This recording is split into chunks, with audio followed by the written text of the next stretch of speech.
Assalamualaikum warahmatullahi wabarakatuh. Selamat siang. Pertama-tama saya ingin mengucapkan terima kasih kepada Ibu Samira Dunakir SEM Bes PhD AKCA yang telah memberikan saya kesempatan untuk mempresentasikan hasil proposal penelitian saya. Perkenalkan, saya Devi Mawarniho dengan NIM 20090101020. Judul proposal penelitian saya yaitu Pengaruh Kualitas Produk dan Harga terhadap Keputusan Pembelian Teh Botol Sosro pada PT Sinar Sosro Kota Makassar. Proposal penelitian ini terdiri dari 3 bab. Yang pertama yaitu pendahuluan. Pendahuluan ini terdiri dari 4. Yang pertama yaitu latar belakang masalah, kemudian rumusan masalah, kemudian tujuan penelitian, dan yang terakhir yaitu manfaat penelitian. Yang pertama yaitu latar belakang. Indonesia adalah salah satu negara yang sedang berkembang dan juga sedang mengejar pembangunan perekonomian secara cepat dan tepat, sehingga pengetahuan tentang pemasaran merupakan suatu keharusan yang perlu diketahui oleh semua perusahaan. Dengan demikian, kebutuhan masyarakat terhadap barang-barang dan jasa dapat terpenuhi dengan cepat dan merata demi kesuksesan pembangunan Indonesia. Itu menurut Sunarwing tahun 2019. PT Sinar Sosro Kota Makassar adalah salah satu produsen minuman teh siap minum dalam kemasan. Merek Sosro ini tidak lain diambil dari pengalaman nama keluarga Sosro Jojo yang mulai merintis usaha teh wangi melati pada tahun 1940 di Selawi, Jawa Tengah. Teh Sosro ini pertama kali diperkenalkan pada tahun 1070 dengan merek teh cap botol soft drink Sosro Jojo. Kemudian pada tahun 1974 menjadi teh botol Sosro dengan kemasan botol seperti sekarang ini. Merek tersebut dipakai untuk mendompling merek teh seduh cap botol yang sudah lebih dahulu populer dan mengambil bagian dari nama belakang keluarga Sosro Jojo. Menurut Maharani DKK tahun 2019. Alasan mengapa banyak orang yang memilih teh dalam kemasan itu karena saat ini manusia dituntut untuk hidup praktis dan cepat. Teh dalam kemasan merupakan salah satu terobosan yang diciptakan untuk menemani gaya hidup cepat masyarakat urban yang menginginkan minuman segar tanpa repot. Itu menurut Agustina tahun 2017. Salah satu strategi pemasaran yang diterapkan oleh teh botol Sosro berupa perbaikan dari segi kualitasnya. Teh botol Sosro meningkatkan kualitas dari segi mutunya seperti melakukan proses produksi dengan penyeduhan yang dilakukan di mesin ekstraksi untuk mengekstrak kandungan tanin pada teh. Dari penelitian ilmiah yang dilakukan metode seperti di atas, dapat meningkatkan metabolisme tubuh dan mencegah munculnya penyakit degeneratif. Itu menurut para ahli nutrisi Emilia Achman yang terdapat dalam penelitian Herpina tahun 2017. Sehingga membuat konsumen tidak merasa ragu untuk mengeluarkan biaya lebih untuk mendapatkan produk yang berkualitas. Adapun rumusan masalah dalam proposal saya kali ini yaitu yang pertama, bagaimanakah kualitas produk teh botol Sosro? Kemudian bagaimanakah ketentuan harga produk teh botol Sosro? Kemudian bagaimanakah pengaruh kualitas produk terhadap keputusan pembelian teh botol Sosro? Kemudian bagaimanakah pengaruh ketentuan harga produk teh botol terhadap keputusan pembelian teh botol Sosro? Kemudian yang terakhir yaitu bagaimanakah pengaruh kualitas produk dan harga terhadap keputusan pembelian teh botol Sosro. Kemudian tujuan dilakukannya penelitian ini yaitu yang pertama, untuk mengetahui kualitas produk teh botol Sosro. Yang kedua yaitu untuk mengetahui ketentuan harga produk teh botol Sosro. Kemudian untuk mengetahui pengaruh kualitas produk terhadap keputusan pembelian teh botol Sosro. Kemudian untuk mengetahui pengaruh ketentuan harga produk terhadap keputusan pembelian teh botol Sosro. Kemudian tujuan yang terakhir yaitu untuk mengetahui pengaruh kualitas produk dan harga terhadap keputusan pembelian teh botol Sosro. Adapun manfaat penelitian ini yaitu yang pertama, manfaat praktis. Riset ini dapat membantu kita untuk mengetahui betapa pentingnya kualitas produk dan harga terhadap keputusan pembelian suatu produk, serta dapat juga digunakan untuk kepentingan penelitian sebagai pedoman untuk meningkatkan kualitas produk teh botol Sosro. Kemudian manfaat yang kedua yaitu teoritis. Temuan ini dimaksudkan untuk mampu berkontribusi dalam menambah referensi kepustakaan dan sebagai bahan informasi untuk penelitian lebih lanjut, serta untuk menerapkan teori-teori yang lebih dipelajari ke dalam praktik sehingga dapat menambah ilmu dan pengetahuan khususnya dalam meningkatkan kualitas produk. Selain itu, hasil penelitian ini juga diharapkan dapat mengetahui apakah kualitas produk dan harga berpengaruh terhadap keputusan pembelian dan juga dapat memberikan referensi atau informasi tambahan bagi PT Teh Botol Sosro Makassar. Bab 2 yaitu tinjauan pustaka. Di bab 2 ini ada 3 bagian. Yang pertama yaitu tinjauan pustaka, penelitian terdahulu dan kerangka berpikir. Bagian A yaitu tinjauan pustaka. Yang pertama tentang kualitas produk teh botol Sosro. Dalam pemasaran barang atau produk sangatlah penting dalam pengaruhnya terhadap keputusan konsumen dalam membeli produk teh botol Sosro. Karena salah satu sifat atau karakteristik barang yaitu inseparability. di mana barang atau produk diproduksi dan dikonsumsi pada waktu dan tempat yang sama. Itu menurut Maharani DKK tahun 2019. Menurut Kotler dan Armstrong pada tahun 2008, kualitas produk adalah karakteristik produk yang tergantung pada kemampuannya untuk memuaskan kebutuhan pelanggan yang diinginkan atau diimplementasikan. Kemudian yang kedua yaitu harga produk teh botol sosro. Agar dapat sukses dalam memasarkan suatu barang atau jasa, maka setiap perusahaan harus menetapkan harganya secara cepat dan tepat. Harga merupakan satu-satunya unsur bauran pemasaran yang memberikan pemasukan atau pendapatan bagi perusahaan, sedangkan ketiga unsur lainnya dapat menyebabkan timbulnya biaya. Itu menurut Maharani DKK pada tahun 2019. Kemudian yang ketiga yaitu pengaruh kualitas produk terhadap pengambilan keputusan pembelian teh botol sosro. Menurut Kotler tahun 2009, produk adalah segala sesuatu yang dapat ditawarkan ke dalam pasar untuk diperhatikan, dimiliki, dipakai, atau dikonsumsi sehingga dapat memuaskan keinginannya atau kebutuhannya.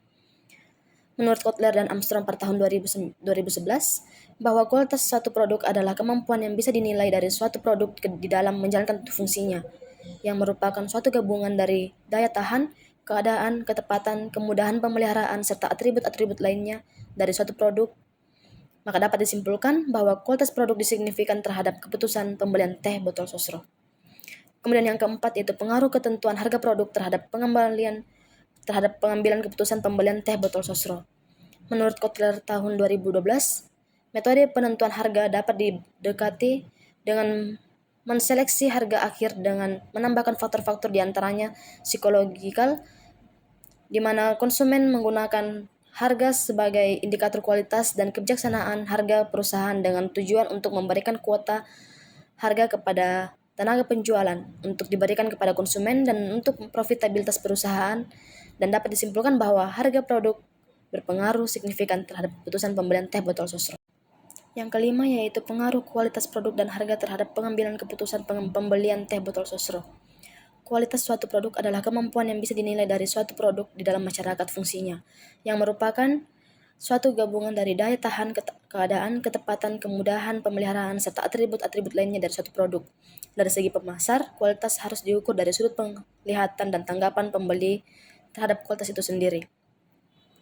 Harga sebuah produk atau jasa merupakan faktor penentu dalam permintaan pasar. Harga merupakan hal yang sangat penting yang diperhatikan oleh konsumen dalam membeli produk atau jasa. Jika konsumen merasa cocok dengan harga yang ditawarkan, maka mereka akan cenderung melakukan pembelian ulang untuk produk yang sama.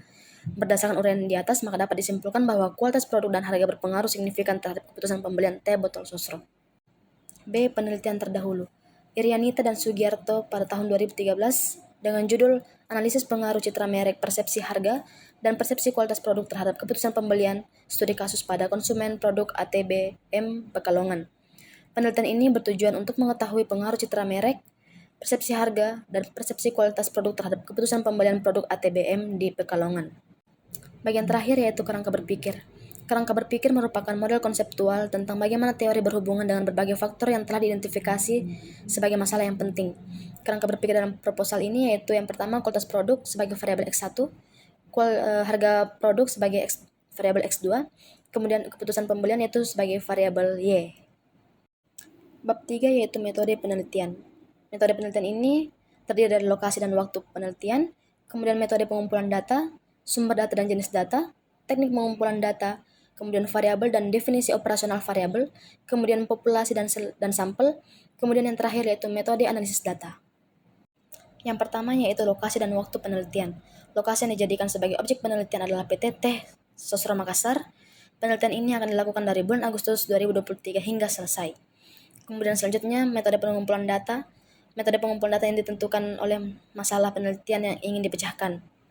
Jadi pada proposal penelitian ini penulis menggunakan penelitian lapangan, yaitu penulis mengadakan penelitian di lapangan untuk mendapatkan data-data yang konkret. Yang berkaitan dengan proposal penelitian ini yaitu dengan cara memberikan kuesioner. Kuesioner adalah sejumlah pertanyaan tertulis yang digunakan untuk memperoleh informasi dari responden dalam arti laporan tentang pribadinya dan hal-hal yang ia diketahui. Kemudian selanjutnya yaitu sumber data dan jenis data. Yang pertama sumber data. Sumber data yang digunakan adalah data sekunder. Data sekunder yaitu data yang diperoleh secara tidak langsung oleh peneliti. Umumnya diperoleh dari penyedia data seperti media massa, perusahaan penyedia data, dan data yang digunakan peneliti dalam penelitian sebelumnya.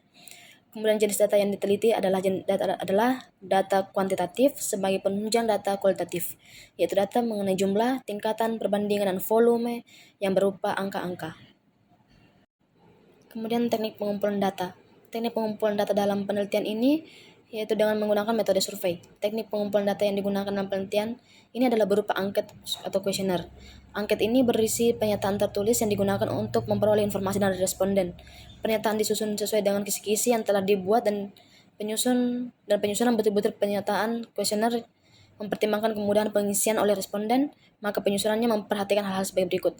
Yang pertama yaitu menghindari pernyataan yang meragukan, menghindari kata-kata yang tidak jelas, dan tidak menggunakan kata-kata yang menimbulkan rasa curiga atau antipati dari responden. Dalam penelitian ini, penyebaran kuesioner diberikan kepada konsumen teh botol sosro.